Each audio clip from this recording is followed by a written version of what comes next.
शहरयार साहब, देन फिर मंजूर वसान साहब के ख्वाब जो हैं वो कभी कभी उनकी ताबीर ठीक भी हो जाते हैं। आज जो उन्होंने ख्वाब देखा ये ऐसा हो सकता है। Shahryar is laughing but that's a possibility he is saying, and obviously you know we heard little चिड़ियाज doing these rumours in Islamabad when I was also there just a couple of days ago कि G 3 माह बाद budget देने के बाद वफाकी काबीना जो है, सॉरी काबीना नहीं, नेशनल असेंबली तहलील कर देंगे शहबाज शरीफ साहब शायद।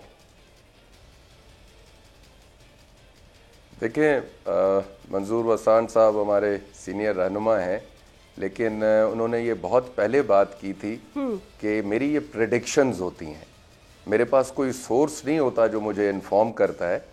तो ये उनकी एक प्रेडिक्शन है जिससे मैं एज अ ज़ाती तरह मैं रिप्रेजेंट तो अपनी पार्टी को कर रहा हूँ, लेकिन अपनी ज़ाती हैसियत में मैं एग्री उनसे इसलिए नहीं कर रहा कि देखें, उनका कहना कि फेडरल गवर्नमेंट चली जाएगी और प्रोविंशियल गवर्नमेंट्स चलती रहेंगी जी।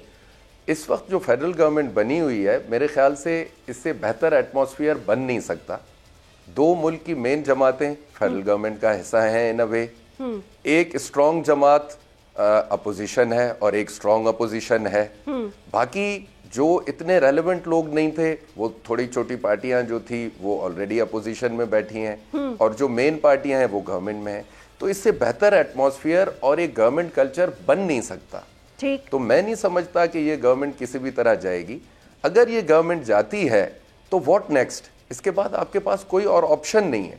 अगर आप इलेक्शन की तरफ जाते हैं तो इलेक्शन में कोई बाहर से लोग तो नहीं आ जाएंगे, मेरे जैसे, राणा साहब जैसे, मंजूर वसान साहब जैसे ही लोग घूम फिर के आएंगे ना।